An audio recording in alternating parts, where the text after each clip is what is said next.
Good afternoon and welcome. Well, the election's over with, so it is November, and I'm going to start my Christmas baking.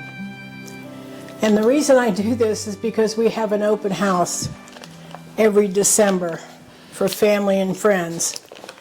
So if I don't get my stuff baked and in the freezer early, something always comes up and then you don't get it done. We're going to start today with something that freezes well, easy to make. It's called an apple cake. And I got this recipe from a neighbor of mine when I lived in Maryland years ago. I've kind of adapted it through the years to make it my own. One thing I added was I soaked the raisins in rum. Now you don't have to soak your raisins in rum. I just like the flavor. Don't get soaked in rum either. No, don't get soaked in rum. So in my mixing bowl here, I have 1 cup of butter at room temperature. And to that, I'm going to add 1.5 cups of sugar. Now this recipe is on my blog, susanspantry.com, so you'll be able to find it. It says apple cake. So what we're going to do, we're going to start out and see if we can't cream the sugar and the butter together. I hope you're doing well these days. It's kind of cloudy here in northern Minnesota. They talked about snow the other day, but I didn't see anything, so that's a bummer. Okay, I'm going to turn that off. And I'm going to add 2 beaten eggs. Maybe. Okay, let's get those in there. This is really easy. Comes together quick. Holy moly! Something fell into the sink. That's all right. Sorry about that.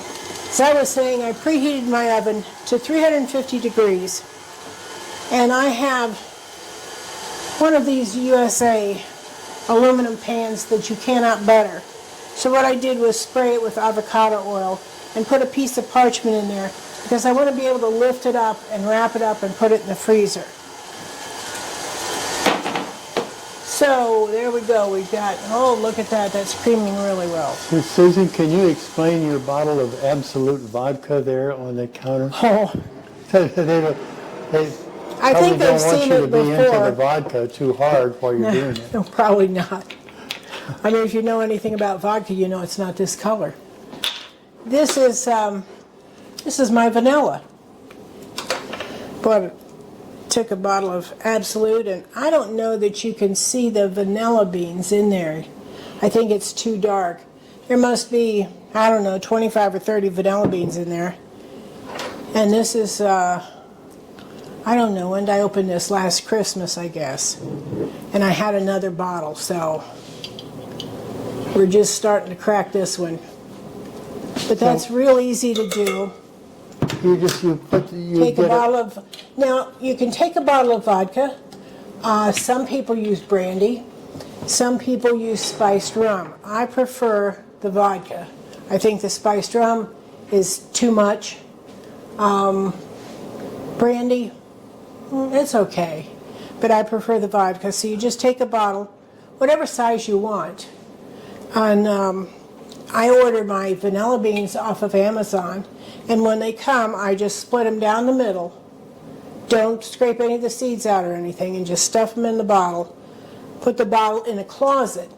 Now this, I think, sat for 6 or 8 months in the closet before I really needed it and before it was done.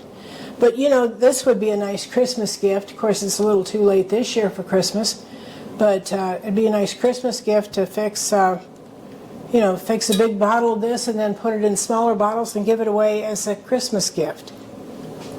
Had I thought of that, I'd have done it myself. Now let me scrape down the bowl here. Let me ask you a question though. Now, what's the difference between the vanilla that you make there and the kind that you buy in the store? Because you go to the one aisle there with all the spices and everything on it, and you find vanilla. So what's the difference? Some of it is not pure vanilla. Aha. Some of it is not pure vanilla. I prefer the pure vanilla. I'll tell you, before I started making my own vanilla, a friend of mine used to go to Mexico every once in a while. She'd wintered in Texas, and she'd go down to Mexico and get me some really good Mexican vanilla. But now that I make my own, and of course she doesn't live anywhere near us anymore, so that's kind of a moot point. So to this mixer, I just added, what did I add? 2 cups of flour. I added a teaspoon of grated nutmeg, and I grate that fresh. A teaspoon of cinnamon, teaspoon of baking powder, teaspoon of baking soda, and a half of teaspoon of salt. So that's what's in here right now. We're going to mix this up. You want to lock that? Well, I don't think it's going to go anywhere. I hope not. Yeah. I didn't want it to walk away on you either. Well, no. Okay, now this is going to be kind of a stiff mix. Got some flour there. As you can see, it's kind of stiff here. Now I'm going to try this with the mixer. And if I can't get it mixed, I'm going to have to call in muscle. So, I don't know where I'll get to muscle, but we'll figure that out later. Okay, so now I have 1 cup of raisins. I used the golden raisins. That's what I had in the cabinet. Like I said, I soaked it in a half a cup of rum for about 30 minutes and then drained them. So I'm going to add the raisins to that. Oh, it smells good. Looks good. Now I've got a cup of chopped walnuts. And I'm just going to put those in there too. Throw them right in there. Now we're going to start. I don't know. Can I turn this around so you can see what's going on here? Okay.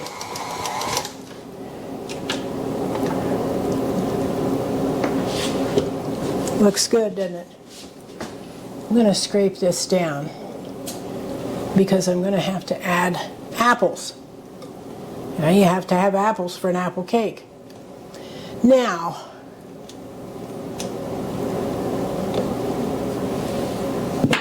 I have right back here 5 medium apples. I've peeled them, cored them, and cut them into bite-sized pieces. So we're going to try to add some of these apples in here and see how well this works. We might have to do this by hand, and I really hate to do that because I'm not very muscly with Parkinson's anymore. I don't know if muscly is a word, but you know what I mean.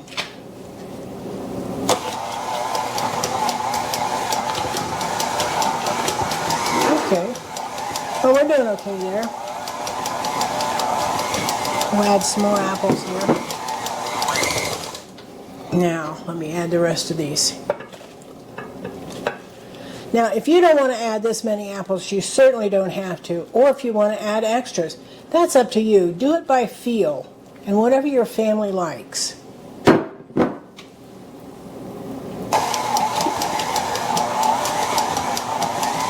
That's looking good. Okay. Did I get a piece of apple out of the pot there? All right. Now it's a stiff dough, as you can see. I'm going to get this off here, and then we're going to put it in a pan. Now, this is going to have to bake. I think it bakes about 50 to 60 minutes. So you can go take a nap, do your laundry, visit with the kiddos.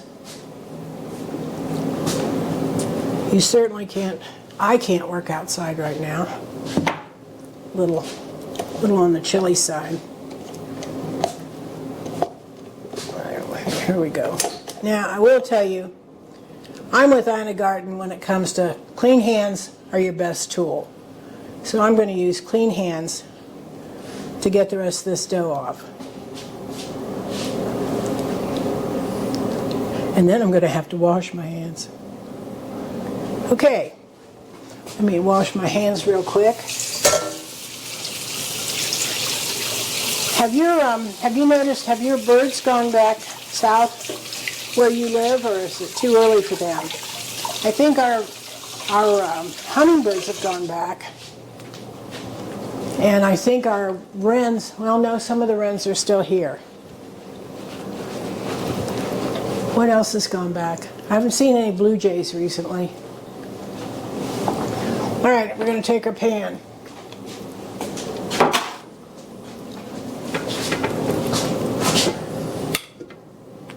That's where muscle comes in. And we're going to scrape this down. I don't know, can you see it?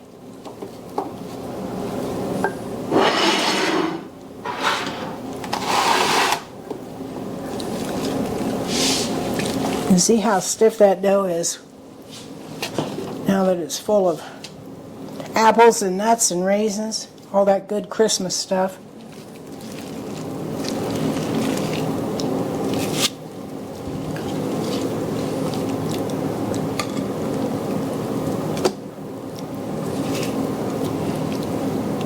Susie, can I get you to turn the tray just a little bit this way right here? So people can see what's going on there. Oh, sure. Yeah. They probably want to see what's going on since they're watching a video. Okay. Oh, that bowl's heavy. Let me see here.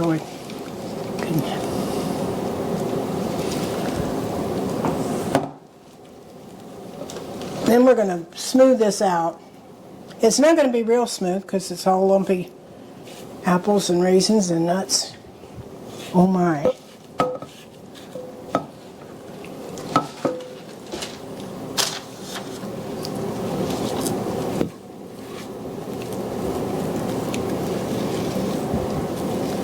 Okay.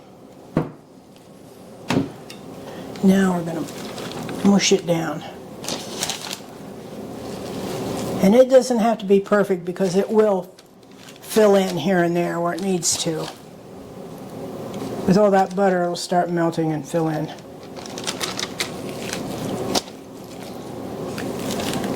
This is one of our family's favorite cakes. In fact, I was talking to our son, our older son, Matthew, the other day.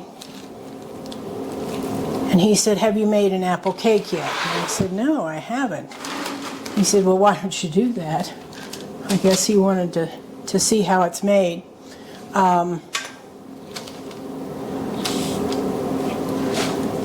He's now, where is Matthew? Turkey. He's in Turkey. He's in Turkey, climbing. He's a climber. Rock climber. No, mountain climber, rock climber. I don't know exactly what it is. I know I can't watch it. It's the kind that makes mothers and fathers nuts. Yeah, I can't watch him climb. I tried that once. I think we were in Kentucky or someplace and just couldn't do it. Had to leave. Okay, so we are going to pop this in the oven, and I think, yeah, for 50 to 60 minutes, it says at 350 degrees. Why don't before we do that though, let me take a picture of it, and so we can show people what it looks like. Before and after? Yeah, or I can just let me just disconnect the camera here. Are you going to shake? Of course I shake. Why would you even? You know it's fun to get old, isn't it? You do things you don't normally do, like just stand there and shake. But we get up every day and shake with excitement. Well, don't we, though? Yeah. Okay, so this is what it looks like before it goes in the oven. Yeah. So we're going to pop this in the oven, and we're going to clean up this mess, and we'll be back and show you the end result when we're done.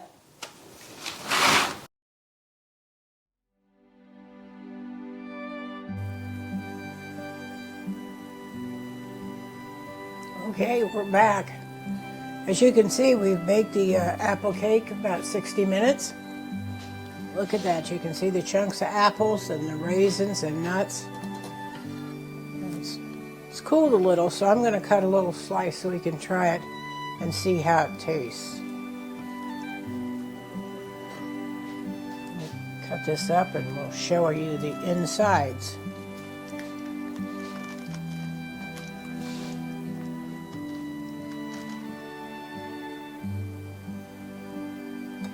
Look at that. You see that? Look at the apples in there, the raisins. And I'll tell you, it's still warm. And that's the best time. Like I said, this freezes well, so you can wrap it up good, keep it in the freezer, and bring it out at Christmas time.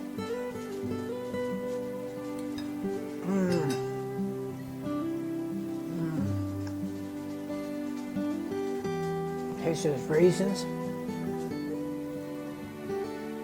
cinnamon and nutmeg. This would be even good at for breakfast. It'd be like an apple coffee cake. So until next time, blessings to you and your family. Thank you for all your subscribers. I sure do appreciate your support. Love you. Take care, and I'll see you next time.